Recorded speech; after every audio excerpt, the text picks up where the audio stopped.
All right, you guys. It's December the 10th, December the 10th, 2025. This is a Gaza war sit rep. My last one was October 21st, so it's been a while. And sorry about that. But there's been a lot of other things going on. Some people who follow Venezuela, you guys have seen my Venezuela videos. And I'll keep doing those, but there's so much material to do a Gaza sit rep, and I want to go over some of what's been going on since the so-called ceasefire. We have to put everything we say in scare quotes now, don't we? We put Israel itself in scare quotes. We put ceasefire in scare quotes. We have to say so-called in front of everything. And the so-called ceasefire, and I'm going to report on that. And then what I wanted to do, what I've been taking notes on over the past few weeks, is kind of an evaluation of the past 2 years. I wanted to wait until I had some solid sense that this was in fact a new phase, and I think it is a different phase. I get that sense that it's a different phase from a lot of things. I get the sense that it's a different phase because of the way that the resistance leaders are talking about it. Sorry, I'm just adjusting one of my lights. It's a light I may not even need, but when I adjust the microphone, anyway. So one of the way the resistance leaders have been talking, the way that events have been unfolding, I do think that Gaza, if you think of the 2 years since October 7th, 2023 as a phase, I think that this new ceasefire of October, whatever it was now, 2 months ago, is the beginning of a different phase for Gaza. And so I want to give an evaluation of these two phases. Oh, actually, it wasn't just me on October 21st. It was with Laith. I'm just looking at my own video. I did a ceasefire video with John Elmer on the 11th. So the October 11th. So it was really about two years, pretty much 2 years. So I want to conclude this video with an evaluation of the 2 years. And there's something that there's a point that I really wanted to make that I haven't been hearing from all my friends, so I'm figured it was worth making this point, even after so long, because I'm not repeating things that you've probably already heard. So first of all, I want to talk about the hunger strikers. In terms of news, I think we have to talk about the hunger strikers, the Palestine Action hunger strikers. For the whole 2 years that this has been going on, and before, the United Kingdom group, the Palestine Action, has been doing direct action. They didn't wait for the masses to catch up. They just did what needed to be done. And the United Kingdom has changed their domestic laws, and they're getting rid of jury trials. They've applied a terrorism designation to Palestine Action, which is a absolutely nonviolent group, and to the point where the strikers, the prisoners, are now. So we were talking about the amazing acquittals of these Palestine Action activists for years, the legal victories that they've fought, the tactical and the strategic victories that they've brought to the table with their courage, the intensity of their courage in the West to be doing these actions. And then the UK is arresting anybody who has a little sign that says, "I support Palestine Action." People are making signs that say, "I support Plasticine Action," just to confuse the police.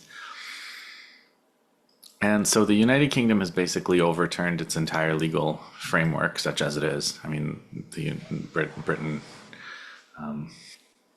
always is the most flexible in terms of the law, aren't they?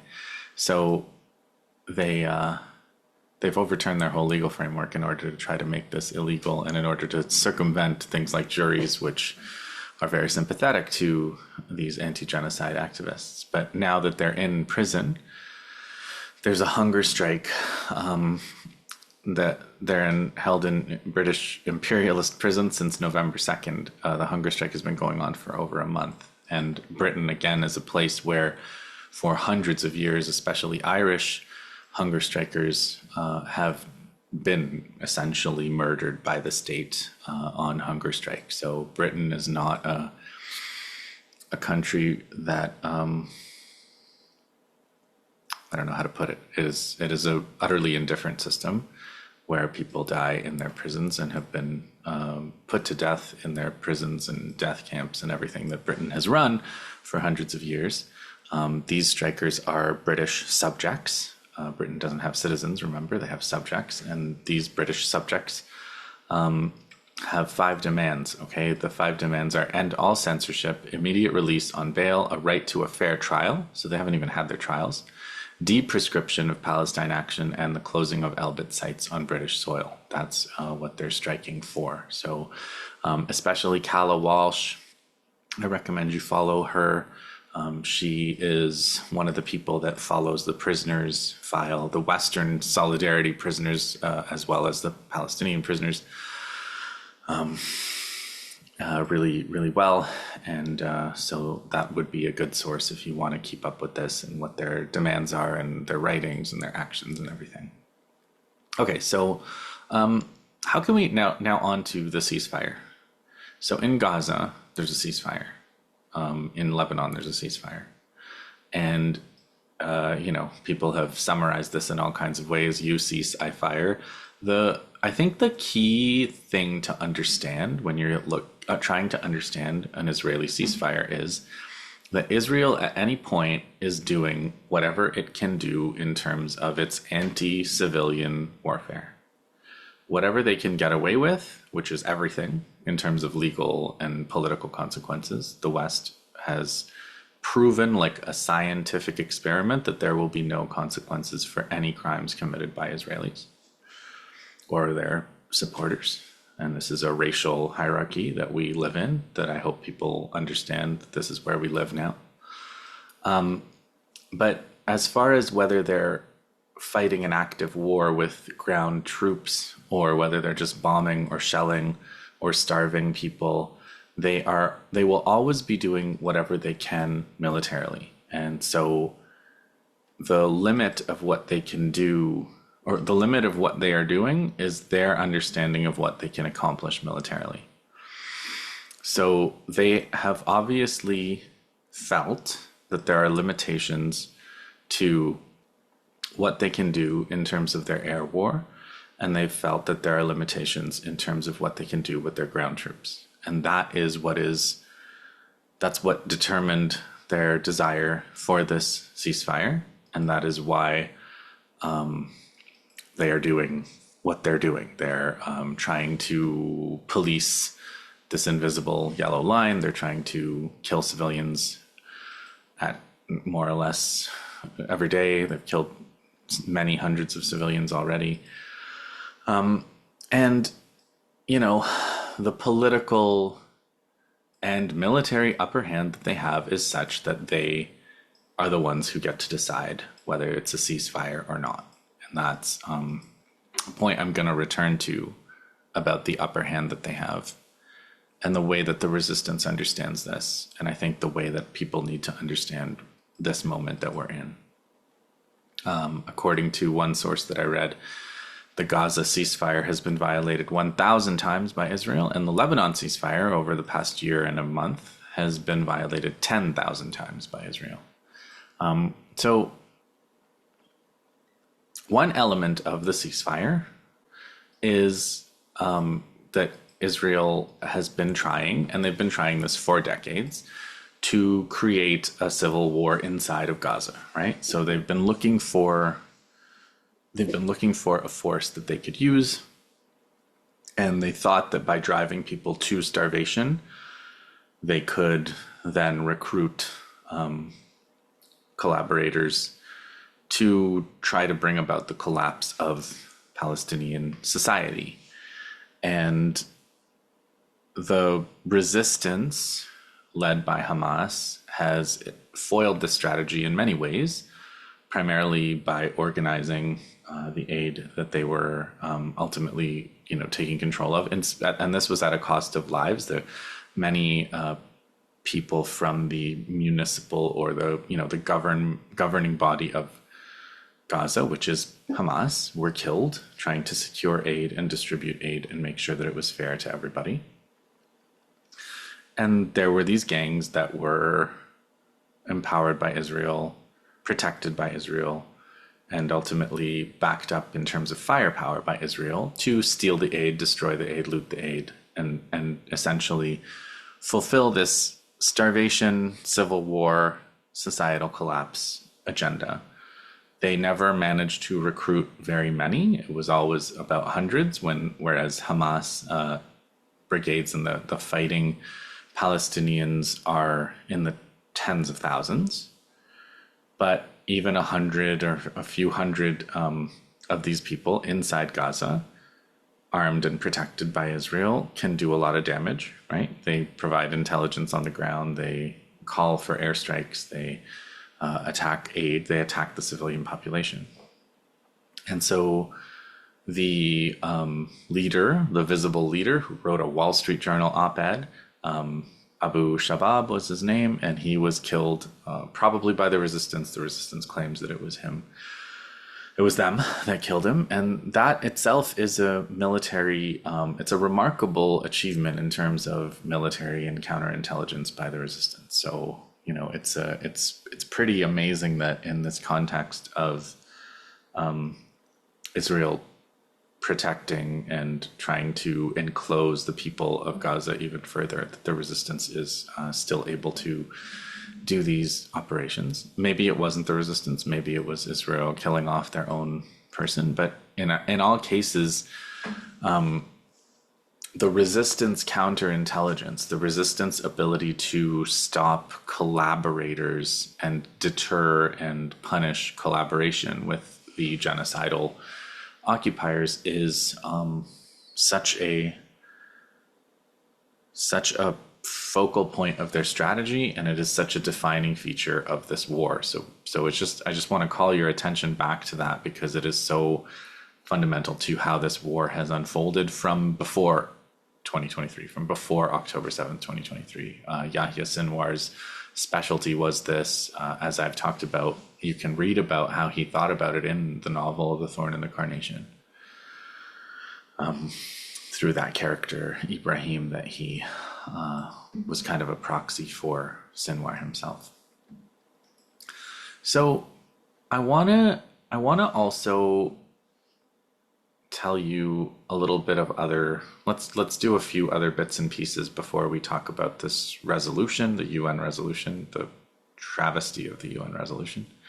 But I think I'd like to read you this quote by the Islamic Jihad Secretary General Ziad Nakhaleh. In November, he said, "We emerged from this battle with the occupation with our weapons still in our hands." And when you read this, again, I'm building up to my evaluation at the end. But when you read that and you read Nasrallah's, like if you look back at the martyred leader of Hezbollah, Syed Hassan Nasrallah, he said very close to the beginning of the war, like in October of 2023, he said a ceasefire with Hamas in charge of Gaza is a victory. And I think that I'm gonna bring this quote back towards the end of the video, but a ceasefire with Hamas in charge is a victory. And that's how the resistance understood it. And so by that criteria, I think is what we have to judge what happened. And I think that's a pretty clear victory by that criteria. Okay, I know that we are all extremely heartbroken and soul crushed by what we witnessed, and I'm going to address that too. But from the point of view of the criteria set out by, one of the leaders of the Axis of Resistance, and by this quote that Ziad Nakhaleh said, we emerged from this battle with the occupation with our weapons still in our hands. I also just read yesterday, speaking of kind of invisible victories, Yemen back in November, they announced that they foiled a major espionage network that was monitoring their military sites and missile launch locations. They've also said they're waiting for the call to resume their operations. So remember also that Yemen is still there. Yemen is still there. The resistance still has their weapons. Hezbollah is still there. Syria is not still there, but Syria was teetering even in 2023. So Iran is still there. So what is the issue with Israel? When I said they do as much as they can they do as much as they can get away with militarily. So the issue is a manpower issue for them. That's an issue with troops. And they're not at a crisis point. They were able to mobilize hundreds of thousands of troops. Essentially, they maintain the ability to mobilize not just essentially their entire society, which is 6 or 7 million Jewish Israelis, all of whom essentially, to a first approximation, if you're going to round, all of whom are genocidal, all of whom are more than ready to go and slaughter Palestinians, Arabs, Lebanese, Syrians, Iranians, anywhere and everywhere in the world, if they could. And as they are allowed increasingly by Western societies and permitted to do this, they will continue to do this all over the world. I think we can expect more of that. But what they have is a manpower shortage. They are not at a crisis point, but to the job that they have to do, which is essentially control every inch of Gaza, above ground and underground, no matter, even with 1 million troops, this is too hard of a job. So they would like to kill them all. They would like to starve them all, but these are all proven infeasible over and over again. It's not that they're not going to keep trying, but we should all understand that what they've thrown at Gaza over the past 2 years is beyond anything that anybody could have imagined. And again, the resistance is still there, and they still have their weapons in their hands. So that is a shortage of ground troops that are to do the job that they have set out for themselves, whether that job is a Nazi-style extermination, which the Nazis also lost their war. The Nazis killed tens of millions of people, but they also lost millions of Nazi German soldiers doing it. And so that was 70 years ago. The Israelis hope that their technological advancements enable them to do it at a lower cost in casualties. And of course, it has. It's enabled them to do it in a lower cost in casualties. They've only suffered thousands of Israeli casualties, maybe tens. If it's injuries too, it's in the tens of thousands, maybe, on an army of hundreds of thousands. But they don't have enough men to do what they want to do. And so even with the pick of elite genocidal Western troops, which they do have, I'm sure there are Western troops from Canada and Britain and the US fighting alongside and genociding alongside the Israelis. We know this. We know they're in the command rooms. We know they're providing flights and services and intel, but also special forces and joint operations seamlessly with the Israelis. We know that. Everywhere, in Lebanon, in Syria, in Israel, 48, in the West Bank, in Gaza. but they don't have enough troops. So everything that they've done with this ceasefire, including trying to get the Abu Shabaab gang to fight for them, and they're trying to get the Druze community to ask for their protection, and they're trying to get different communities in Lebanon. They're trying to get the Lebanese army to disarm Hezbollah for them. They're trying to ask other people to go and fight civil wars on their behalf. But all of this is because for the job that they want to do, which is to erase all of the resistance to their colonial project, they don't have the human resources to do that job.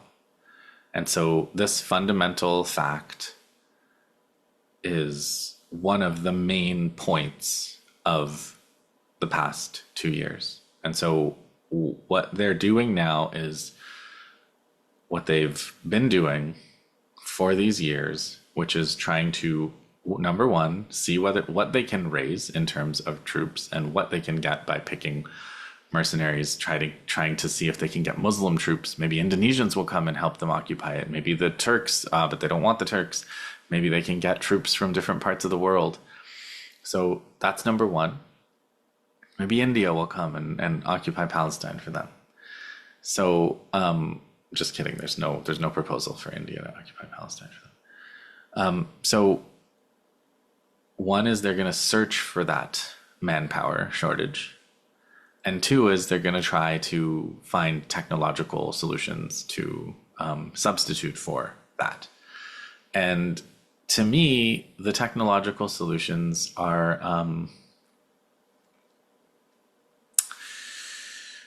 they're gonna remain inadequate. So it's a lot like AI, AI is gonna replace all of our jobs, AI is not gonna replace all of your jobs. AI is going to, as Cory Doctorow says, convince your boss to fire you, and then your boss is gonna realize that your job couldn't be done, and maybe that business will fail. But and it'll create a lot of misery because of these hype trains. But for what Israel wants to do for their genocidal program, they don't have enough people to do it. And so these are the two things right now that they're racking their brains to do. They're trying to search their arsenal for some technology, and there are new horrors that they're going to develop, new weapons of mass destruction. They're, I'm sure, looking into biologically specific weapons, any horror, and make no mistake, there's no legal or political constraint on them that is going to come from the West. Okay, it's limited only by their resources and by the resistance against them. So that is where they called the ceasefire, and they're racking their brains right now during the ceasefire. And what they're doing in the meantime is, what Laith Marouf called in Dimitri's show, I think yesterday or the day before, they're experiencing a lot of cabin fever. They're losing their minds. They continue to commit suicide. They're wearing noose pins, pins of nooses. They're excitedly changing the law to allow killing Palestinian prisoners. So they're going to run death camps openly and show that they love this, that this is duly passed by their democratic society and supported. Great, good for them. It increases the distance from them and normalcy. And that's another contradiction, I think, that we have in the world that we are living in now, which is that Israelis are not normal. Okay, they are, by becoming so genocidal for so long, by having no norms, no legal constraints, no humanity, by the way they talk about killing children, the way they talk about genocide, the way they worship people like Smotrich. If you saw like Smotrich being treated like a rock star by young women fans, he does nothing. Smotrich does nothing except incite genocide. I don't even think he personally, he probably does personally kill people, who knows. but like he's just inciting genocide. That is the source of his fame. That's his notoriety. That is what these young women are screaming for, like screaming fans. So Israel, Zionists, and they're the Israeli supporters in the West, they have really only, again, two options. The same way they can only address their manpower shortage by trying to find more manpower or trying to create some technological fix. Similarly, they can only address their divergence from normal human sentiment and behavior and, composition. They can only address this in one of two ways. They can try to renormalize and rejoin humanity and make amends for what they've done. That's not going to happen. Or they can try to, there's three options. Another option is to try to terrorize all of us into accepting that they're the ruling elite of our society and they can do whatever they want to any of us. And that seems to be plan A. And then plan B is to make all of us as depraved and psychotic as they are. So those are their three options. They can transform the world, they can subjugate the world, or they can try to join humanity. And so they're obviously not going to try to join humanity. So we are going to be living in the coming era, a decade or two at least, with this elite of pro-Israel people trying hard to subjugate us, to get us to accept every depravity and evil that they commit, or trying to make us like them, or at least makes enough of us like them that it becomes a normal way to be.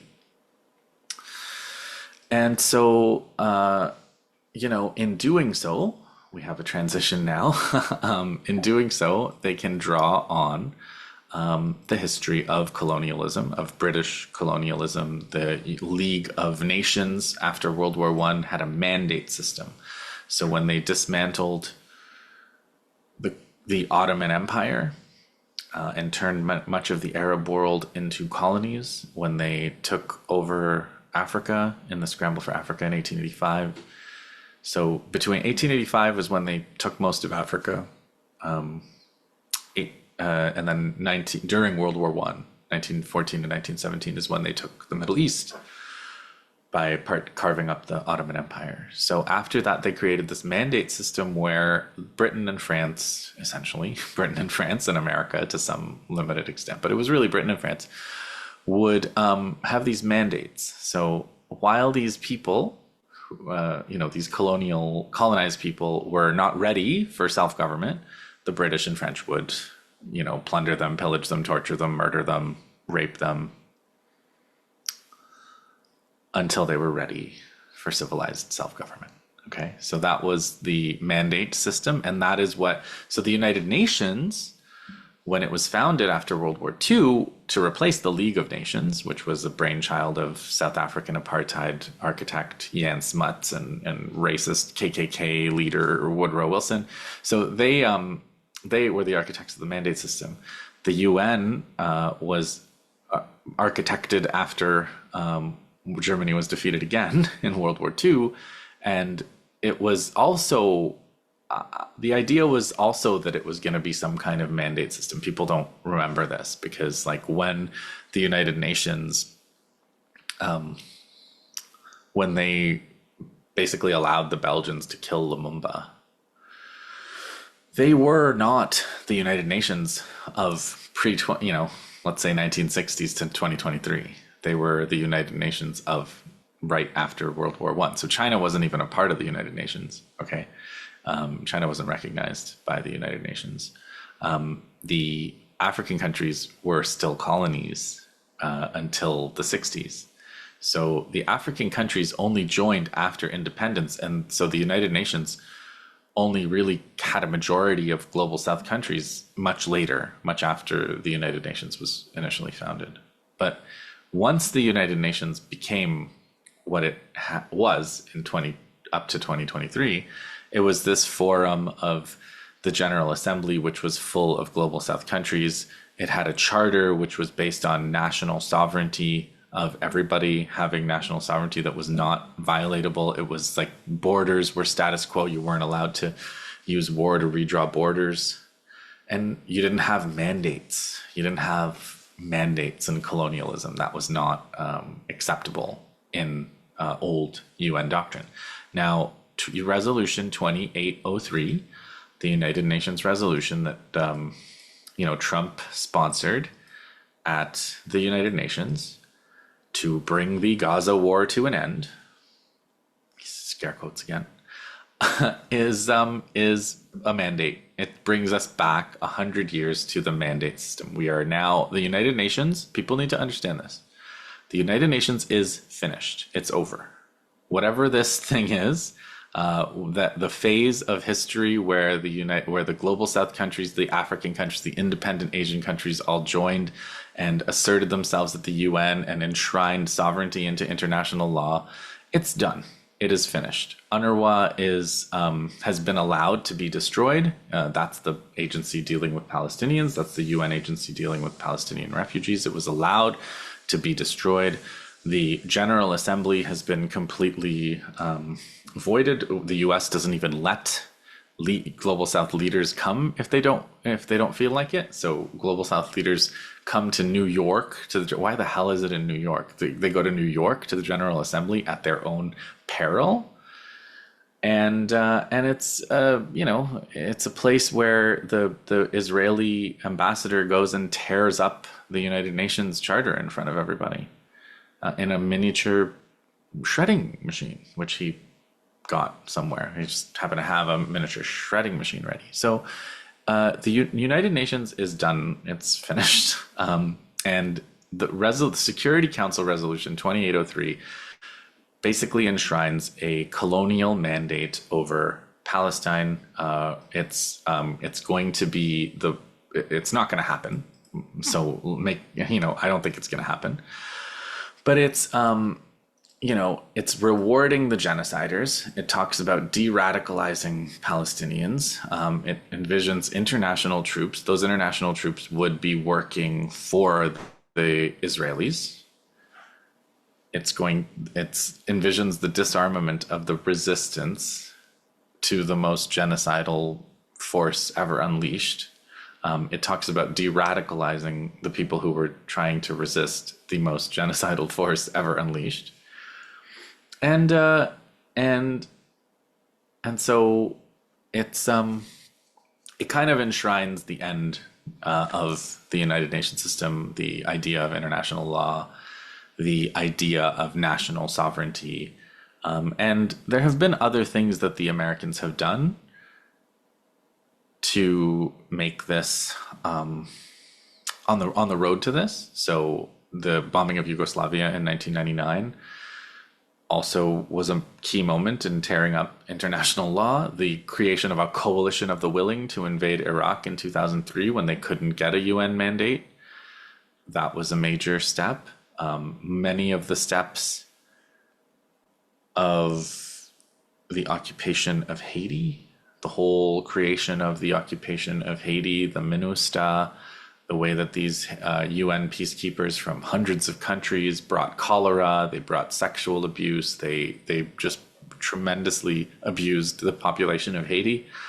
After the elected government was overthrown for trying to raise the minimum wage, that was a pretty major blow, but this is the end. This is enshrining it. This is enshrining colonialism in a UN resolution. I don't think that has been, that there used to be, even with Haiti, it was sort of like, oh, there's this disorder. There was some kind of pretext of disorder and chaos. It was thin, but they didn't build colonialism into the international law, which they've done now with this resolution, with this appalling resolution. So you're probably going to want me to address why China and Russia didn't veto. And I want to call your attention to an actual useful pair of videos by a channel called Neutrality Studies. He's a prof in Japan. He's not Japanese as far as I can tell, but his name is Pascal Lotaz, and he's got a Substack too, and he had two videos in a row that I thought were really helpful. And one was about why Russia didn't veto, and by Dr. Maria Kitcha. And then the other one was about why China didn't veto, which is with Zhang Sheng, Zhang, and then Sheng. So I would recommend highly both of these. And I'll give you just the two key points that I took away from both of these. And you can tell me, if you go and watch them, you can tell me whether you agree or not. Then these were the main points. But Dr. Maria Kitcha from Russia, she basically said Russia's Zionist. So Russia's not gonna veto it because Russia is Zionist, and Israelis are mostly Russian. So that's number one. She also pointed out they don't read Arab literature. They don't read resistance literature. They all have friends in Israel. They all listen to their friends in Israel in terms of letting their friends in Israel just to explain to them how Palestine works and who Palestinians are and what they're about and everything. So that's pretty simple explanation for Russia. For China, Zhang Sheng is also really good, really analytical and really knowledgeable. And he was basically, what I took from it is he said, from 2016 on, China had this took this view of global affairs and China's place as business first. We do business first. We're here for business. Business will bring peace. Business will bring prosperity, and business is going to do wonders, including in the Middle East. And only from 2023 on did people start kind of rethinking that. And Israel was trying to bully China into condemning Hamas, which they never did. There was a lot. Zhang Sheng, covered a lot of that, and that whole unfolding of that travesty online. And China, it infuriated Chinese people, according to Zhang Sheng, and didn't pay off for Israel as an Israeli strategy. But the business first mentality of China, 2016 on, and of course the Oslo Accords, where the Palestinian Authority is understood by China as the person they talk to.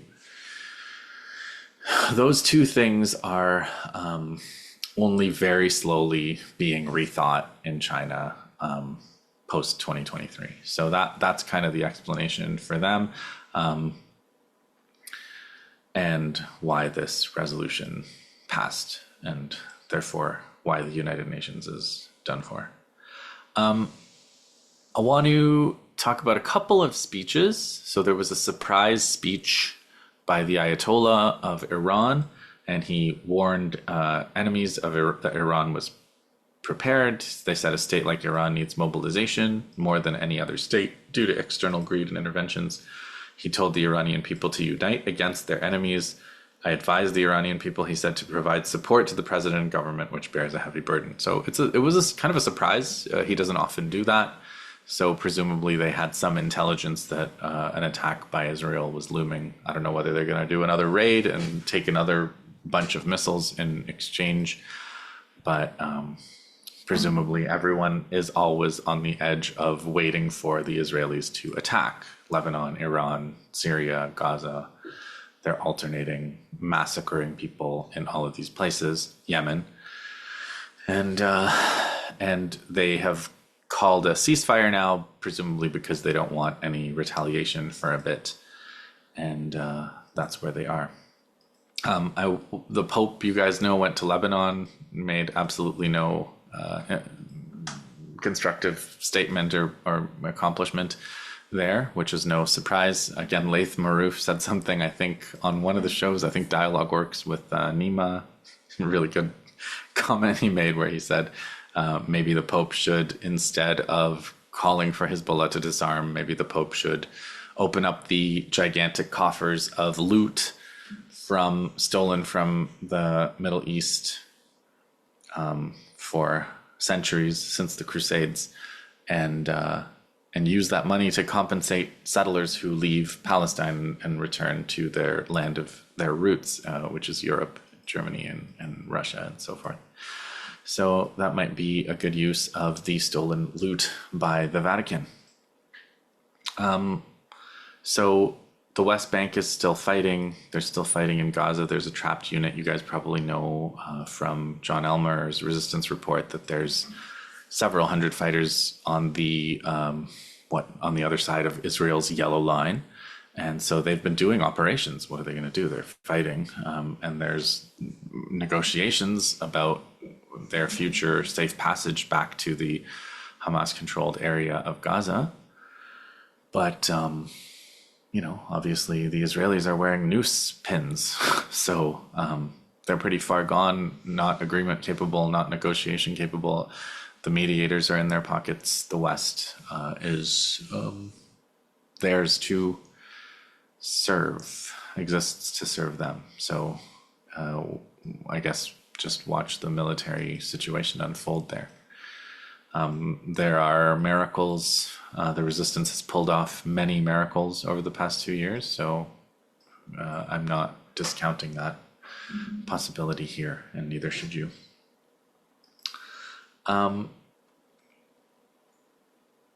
So that was all the news that I wanted to cover over the past month and a half that I haven't been here. Not a month and a half, about a month. All of November. No, month and a half. So how do we evaluate these 2 years since the Al-Aqsa flood?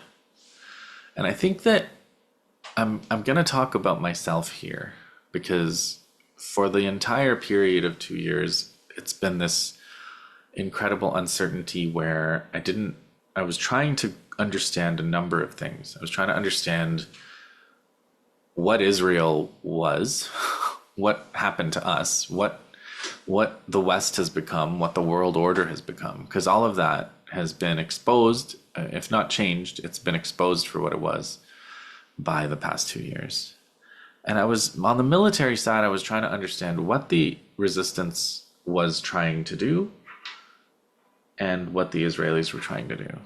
And those very, very simple kind of questions lead you down so many different paths of research and analysis and trying to understand history and recent history and past history.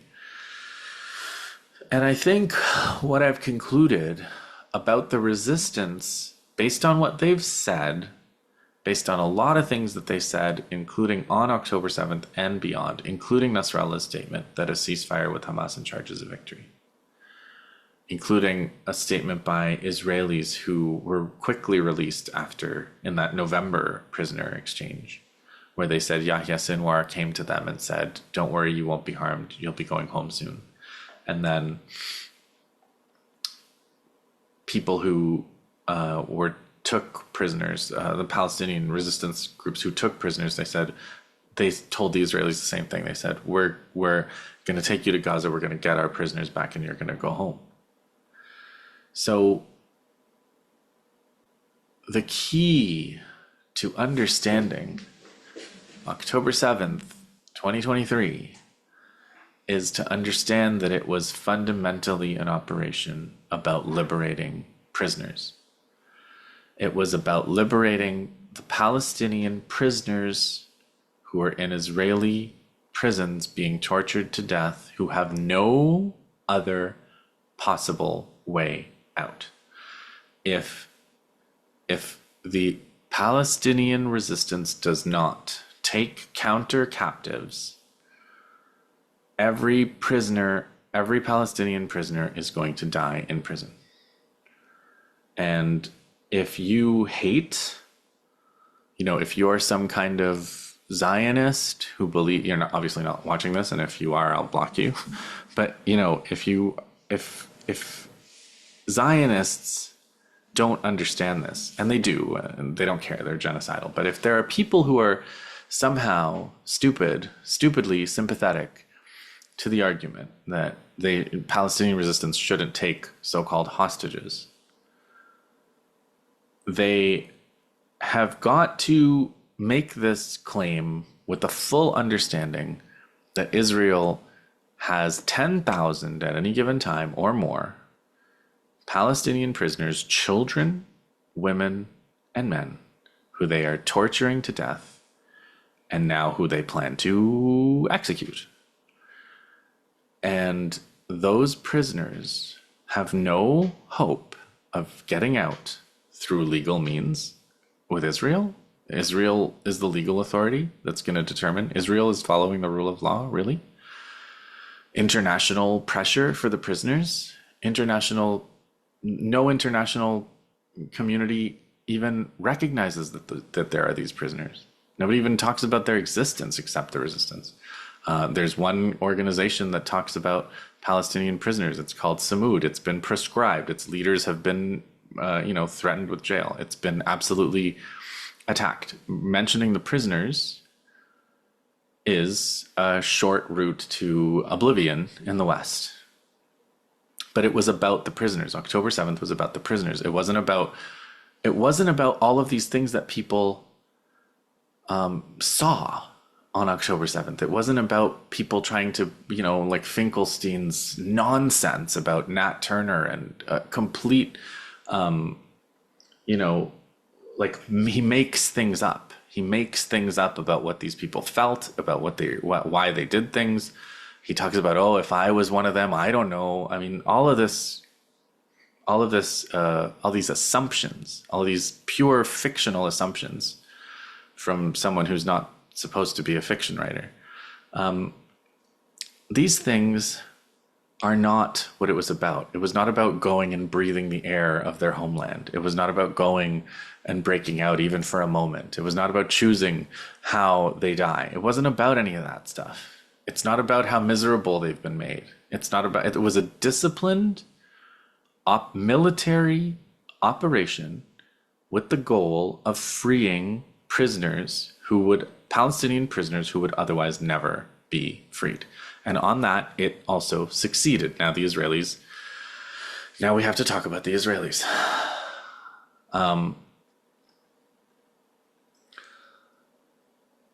The Israelis committed this genocide. The Israelis destroyed every hospital, every school, every university, all the houses, all the water infrastructure, all the churches, all the mosques. They destroyed everything. They killed everybody. They created rape camps. They raped people on video. They created torture sites. They destroyed the United Nations, every part of it, the International Criminal Court, the International Court of Justice, the Security Council, the Refugee Works Agency. Everything has been destroyed by them.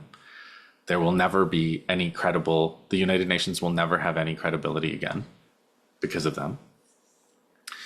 They have exposed their control over Western military resources, over Western media, over Western ideology.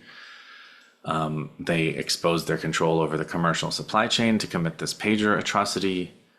And they did all of that, make no mistake, they did all of that to avoid giving Palestinian prisoners back in exchange for their Israeli prisoners.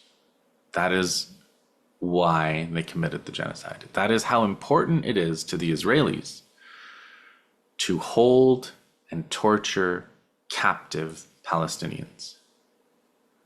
It is so fundamental to their identity. It is so fundamental to who they are and what they're about that they unleashed this entire genocide, exposed all their power, exposed all their secrets,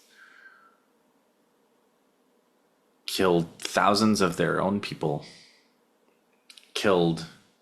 mentally lost their minds.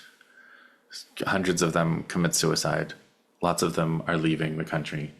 And they did all of that to avoid releasing Palestinian prisoners. And at the end of all of that, they still released a bunch of Palestinian prisoners. They still released many of them, and they're trying to kill the ones that they didn't release. The Palestinians gave back all the hostages, all the so-called hostages, all their captives. There's like one dead body they're trying to find. And the Israelis are now continuing their genocide with as much impunity as we would have expected after there's no captives.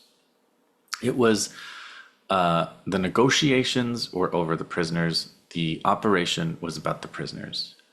And I don't know, I don't know about predicting the future, but if there is no legal or other mechanism for Palestinians to get out of these torture and death prisons and camps, then this is going to happen again. It's going to happen again. And extermination is not an option. The Israelis tried and failed. And so that's the phase that we're in now. And I think that when I think about it, it's a realization to me to understand that the resistance always knew that this was not the final war of liberation.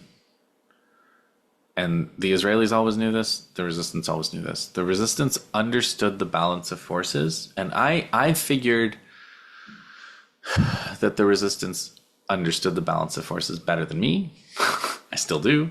But that if they did initiate this operation knowing what the Israeli reaction would be, they must have been prepared. And we saw that they were prepared. They were prepared. Their defenses were prepared. They were able to fight for 2 years. They were able to stop the Israelis from fulfilling their aim of exterminating all the resistance, right? They were. But I don't think any normal human being, and you don't even need to be a normal human being. I don't think anybody on any side anticipated what the Israelis would be allowed to get away with, because every historical precedent had been that the Americans eventually called off the operation. 2014, 2018, 2021. Go back even further, 2012, 2006, 2008. All of these operations that Israel had committed against Gaza since they withdrew their settlements in 2005. Actually, let me turn that light back on. All of those were eventually called off. Not eventually, but like fairly quickly. But, you know, the degeneracy of the American Democrats was probably not anticipated by the Israelis themselves.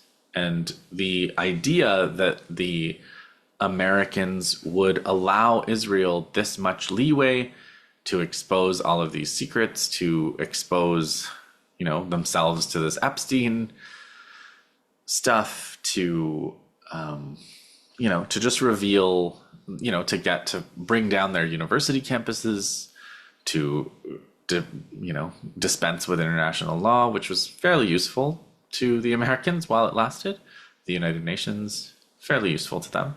And now, you know, you look at what the Americans are doing in Venezuela and the Caribbean, blowing up boats, just Israeli style, no pretense of police action, law enforcement, all the things they used to do. No, they're just blowing up boats and talking about bombing, and making up lies. And that's how it works now. That's how international law is. That's because international law is a joke now. The United Nations will never resolve anything again. Trump went and negotiated some kind of solution for Rwanda and the DR Congo, and then Rwanda immediately invaded the DR Congo and is massacring people all across Eastern Congo right after the deal. It's like the peace deal signals that it's time to go and massacre wherever you are in West Asia, Africa, Latin America. So the Zionist reaction, you know, I think the resistance knew that there would be an invasion. They prepared the tunnels. You could see from their military preparations that they were ready to fight the Israeli army, and they did, and they were very successful at fighting the Israeli army. They also knew that the Israelis would massacre civilians, but I don't think they could have anticipated how much the Israelis were going to be allowed to do in terms of destroying hospitals, starting with that first hospital destruction that the West never did anything about. The West just went into lying mode and stayed there. And once that threshold was crossed, I think we have entered a new world. That new world was entered not by the resistance. The resistance was trying to do a prisoner swap, which they got. But the resistance was not trying to start the final war of liberation. They were not ready. That's not the phase we're in. And we're still not in that phase. And so, you know, what I wanted to, the analogy that I wanted to make, it's just, it has to do with what I'm reading about right now. But I've been revisiting, people know that I've been revisiting this kind of concept of nonviolence. And I was reading Bipan Chandra, who's like a very pro National Indian National Congress historian of India's independence struggle. So it's a 1989 book, just looking at it over there. India's Struggle for Independence, 1857 to 1947. I like that it started with 1857. And I've just been reading a lot about the 1919 to 1922 struggle, and we did a historical episode 3.5 hours long, if you want to listen to that, about the Amritsar massacre, where the British massacred 1,000 perfectly innocent people in a mosque kind of courtyard. Not a mosque, a temple, in a park, basically. The park that people were going to, the Sikh temple, for a pilgrimage, for worship. And there was a meeting there of Gandhi nonviolence people, and the British went and slaughtered them. They just went and started firing into the crowd, and killed 1,000 people and left. And then they made them lick the ground, and they flogged them publicly. They whipped them publicly. They did every kind of humiliation and murder after the fact too. And then Gandhi led this movement called non-cooperation. So Gandhi led 3 waves of nonviolent struggle to get rid of the British. The first was non-cooperation, the second was civil disobedience, and the third was quit India. So 1919-ish, 1930-ish, 1942-ish. And these were the 3 waves. And you can see they're 20, every 10 years or so. It's like 1919, 1930, 1942, and then India becomes independent in 1947. And what I concluded from this kind of reading of history was 1919, these massacres the British committed, there were people like Winston Churchill and Edward Montagu, and they said, listen, now that we've done this, we could lose our standing here in India if people just think of us as people who massacre. And Churchill said, oh, this is foreign to the British way of doing things. If it's maximally not in the foreign to the British way of doing things. It is the British way of doing things. But he was trying to say that to try to say, like, this is not what we're about, da da da. But that massacre of 1919 was basically, and the humiliations that they did was a real turning point in India, because after you do that and you make people mandatorily salute you on the street, and you make people lick the ground, and you make people you flog children, you beat children in public. He did like aerial bombardment. There was a major who did aerial bombardment of villagers as they were fleeing, hundreds of them. He just strafed them with a machine gun, circled back, aerial massacres, your standard Western aerial massacre. This is one of the first in villages in the Punjab after 1919.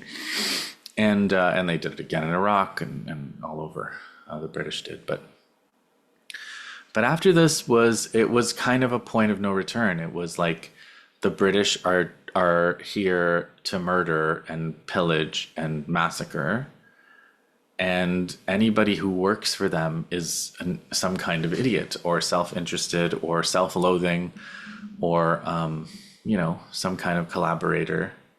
And that means that the control of this territory is expensive. Repression is expensive. Perpetual repression is expensive. And there's a reason why the British go between granting independence and trying to squeeze post colonies, or give independence but maintain control over foreign policy or whatever. They try to negotiate, and they try to stretch negotiations out. This is because of the cost of repression. This is because of the cost of repression being too high to be sustainable. And when Indian people decided they had to go in 1919, they were going to go. It was, at that point, it was inevitable. It took 25 more years, though. But there was no more like sense that there was no way they were gonna be there forever after 1919.